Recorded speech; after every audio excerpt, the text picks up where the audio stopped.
doing? Let's go! What a win! What a win!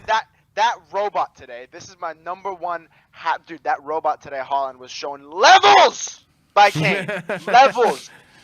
I've been hearing so much. Oh, Haaland's now the best striker. He's the new shiny toy. Oh my God, he has so many goals. That guy cannot play football. Every time, if you're playing against fucking Bournemouth or whatever, and you're scoring these hat tricks against these random teams, they're gonna beat 7-0 anyway. Sure, rack up all the goals. But today, when it mattered, I did not see that guy anywhere. Romero had him in his pocket, even after the red pocket. card.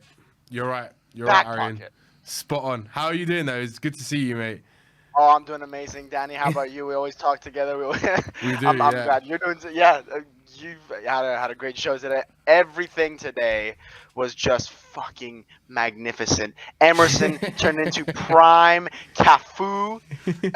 Davies turned into prime Maldini. Lloris did not make a mistake.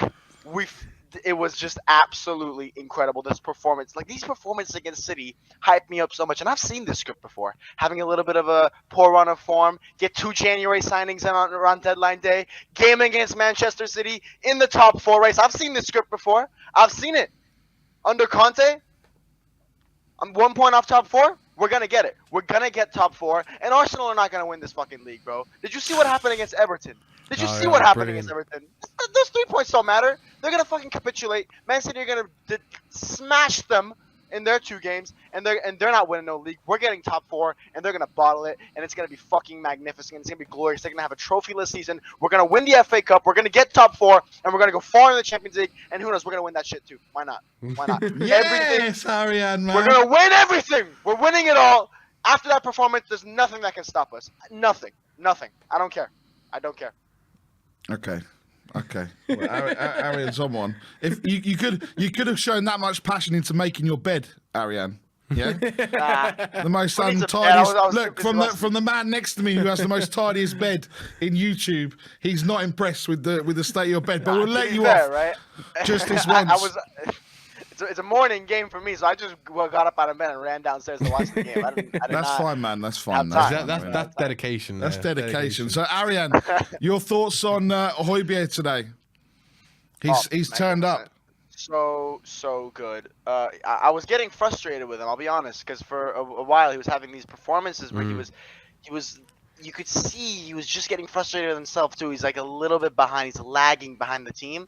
But today everything was clicking for him again. He wasn't doing having those clumsy like touches where he kind of slows down the attack. No, he was running forward. He was really a force that was attacking with us. A lot of players that were just lagging behind the team today clicked together. Son as well as another one that he had a brilliant game. He was dribbling. He looked dynamic. He looked fast.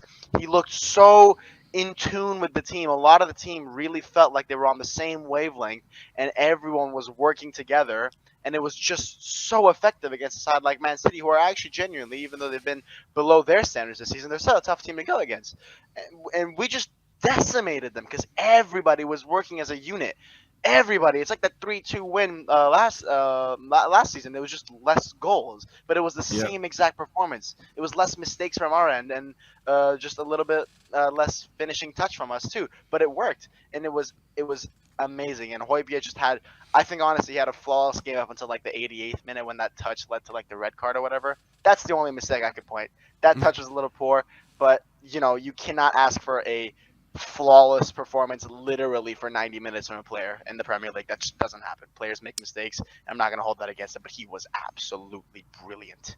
Yeah, and look, Stellini said at the start we have to be perfect. Yeah. I think bar the Mahrez kind of chance to clip the bar, I thought we were pretty perfect for 96.5 minutes or however long it ended up on. What did you put it down to today? Was it because it was Man City, because of the record? What the crowd for me seemed to be loud the whole game. What was it? That we just turned up and just performed like that today, Arian? It's a little bit of everything because everything clicks in games like these, right? You had obviously Man City. We have that mini rivalry that does go on with Man City. You have the stadium curse that they've got. We're a little bit like their Liverpool for us.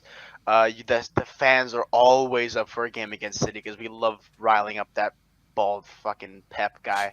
I love riling him up. He's just so funny. And for Conte, because of what he's been going through. I think there was a lot you could see that in the players too. Like we just saw Kane was on the phone with Conte in the locker room. Stellini, I'm sure, mentioned his name probably like 7 times in the dressing room, because everyone was fighting for the badge, for the team, for the fans. Everyone was there giving 100%.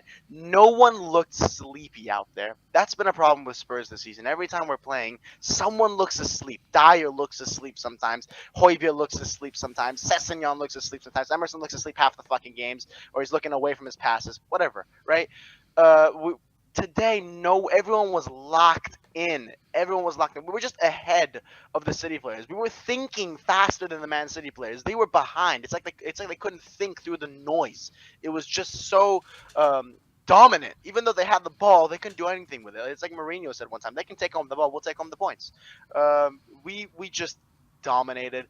We just outclassed them in every possible way you can define in a football pitch, and it was amazing though. It's just mesmerizing to watch. I couldn't take my eyes off the screen. Sometimes I'm about to fall asleep watching our games. By this time, I couldn't take my eyes off. Yeah, look, Arian, you're right. It did have to be perfect, but look, Harry Kane, Tottenham's all-time leading scorer. Your thoughts on him today, and I guess in what he's done for this football club?